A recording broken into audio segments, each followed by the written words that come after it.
Hello everyone, I should actually have done this yesterday, but I didn't do it, and I'm actually exhausted from watching a football game and etc. etc.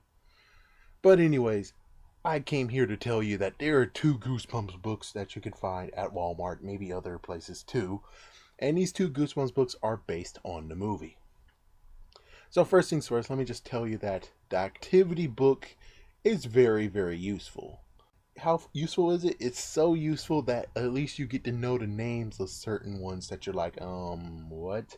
Like for instance, if you guys remember the werewolf in the grocery store, it turns out that actually is the werewolf of Fever Swamp because he has two, at least two.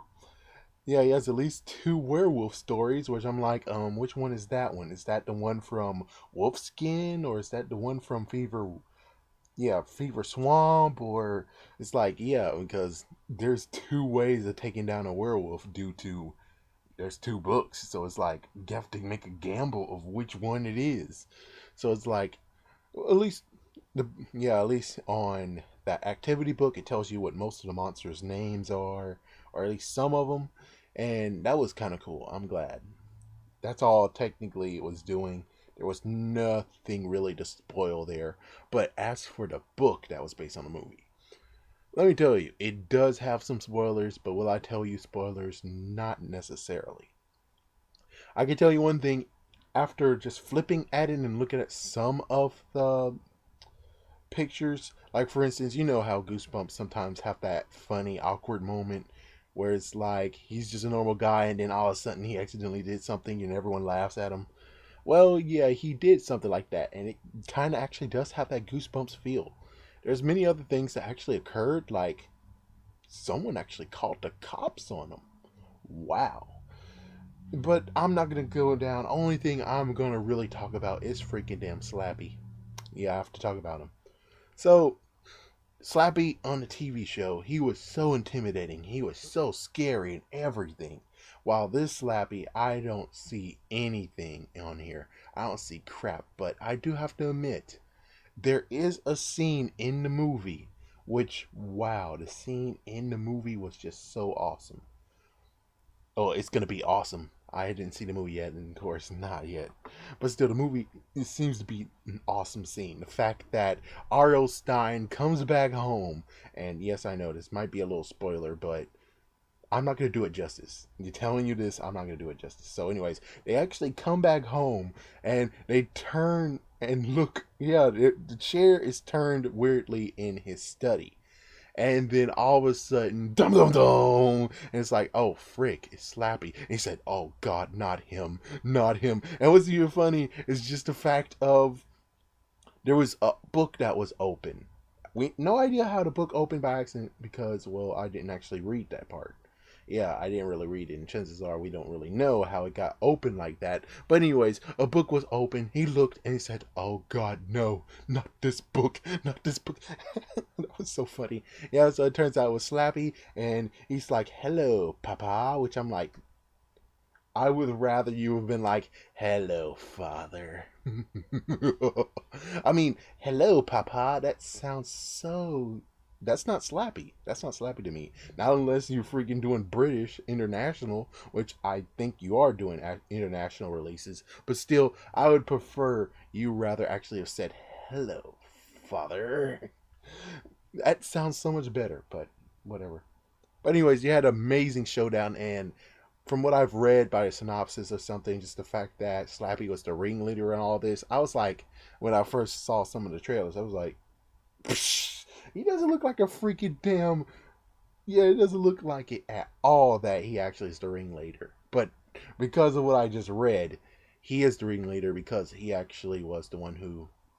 And I'm going to censor that part because, well, chances are you can figure it out yourself, and if you can't, well, I didn't spoil it for you.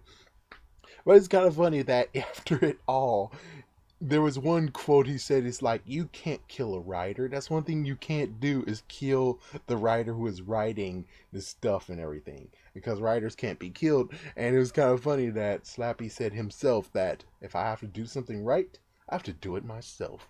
And I bet that's the time when he actually stole a car and actually going to try to run people over. One thing I just want to say before I end this is just the fact that I was wondering how in the world Horrorland would actually be presented.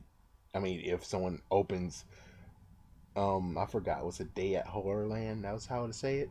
Well, anyways, they opened it, and for some reason, it actually just engulfed a certain place. It just engulfed somewhere in a forest. And that Ferris wheel we saw them all riding on, that was like, oh my gosh, that's a crazy thrill ride. I think that actually came from Horrorland. Don't quote me on this, but I'm just taking a simple, educated guess and saying that's Horrorland. That's what they're doing. Because I was wondering, how are you going to do Horrorland? Are you going to just have a bunch of monsters with horns out? And that's when I'm like, if you're going to reimagine them, I prefer you just not reimagine them. Instead, I rather you actually just went on the freaking damn TV show and been like, oh, so that's how you actually did that. And then they actually updated the look and stuff, and then make sure they had the horns and everything, and that would be like, at least give us something that homages the TV show. At least something. I know that it's outdated and it's like in the 90s, but still, give us something to say, ah, they remembered it was a TV show. Now they're shouting out at us instead of being like, we're only doing it by the book and we're doing it by someone's imagination of what the monster characters look like. Which I'm like, yeah, I'm cool with that. It's just that since you did have a TV show, and if you're scratching your head and trying to figure out how to turn this monster into an actual thing that you can see, I say, why not? If it did have a Goosebumps episode, check it out. See what they did. Then imply it on here as well, so you don't have to scratch your head for like 3 days being like, Well, anyways, I talked long enough. So thank you for watching, and tell me what you think about the Goosebumps. If you want spoilers, which I didn't do it, I just skimmed the book and see what I can see through it. That's all I did. I didn't actually read the whole entire book.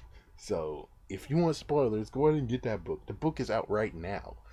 As for the activity book, like I said, it's only just going to tell you what the monsters' names are, which is very useful. Other than that, and oh, I do have to admit one thing is that I kind of see a little bit of intimidation from Slappy. A little bit, and it's because of he's a little bit battle damage. So he gets some battle damage during the movie. So that was awesome.